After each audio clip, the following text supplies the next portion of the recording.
Welcome to Echoes Untold, where history whispers and we listen.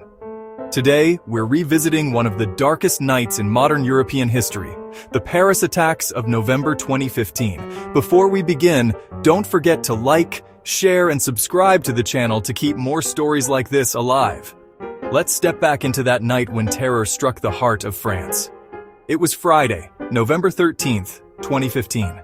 Paris, the city of lights, was buzzing with its usual weekend energy. Cafés were packed, music filled the air, and football fans gathered at the Stade de France for an international match between France and Germany. No one knew that within hours, the city would be plunged into chaos, grief, and fear. At 9:20 p.m., the first explosion was heard outside the Stade de France. A suicide bomber detonated his explosive vest near Gate D. Just minutes later, two more explosions followed. French President François Hollande, who was attending the match, was quickly evacuated as panic spread among the crowd. But this was only the beginning.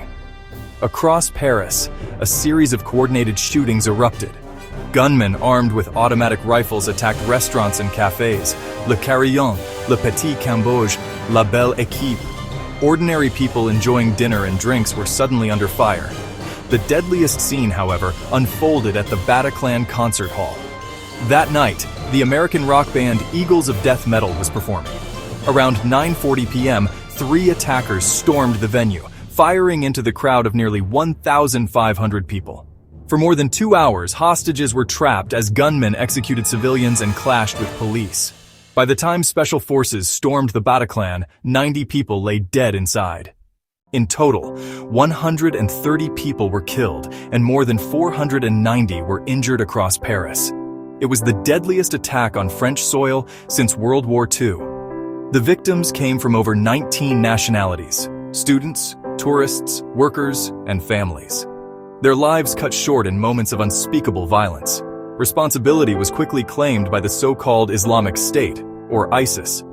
Investigators revealed that the attacks were orchestrated from Syria, but carried out by a terrorist cell with members operating in Belgium and France. The mastermind, Abdelhamid Abaoud, a Belgian extremist, was later killed in a police raid just days after the attacks. ISIS framed the attack as retaliation against France's military actions in Syria and Iraq.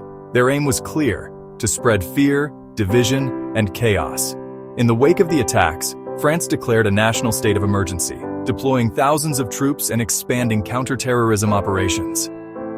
The European Union tightened security cooperation, and the tragedy reshaped global counterterrorism strategies. But beyond politics and security, the Paris attacks became a painful reminder of how fragile peace can be, and how resilient communities can grow even from trauma. In the days after, Parisians returned to the streets with candles, flowers, and signs that read, "Même pas peur," not afraid. The night of November 13th, 2015 is etched into history not just for its brutality, but for the unity it inspired in the face of terror. If you found this story meaningful, please like, share, and subscribe to Echoes Untold, because here, history whispers and we listen. Fact-check note for viewers. All details in this episode are based on verified reports from official investigations, news archives, BBC, Reuters, The Guardian, Le Monde, and government statements. While every effort has been made to ensure accuracy, this video is intended for educational and historical purposes only.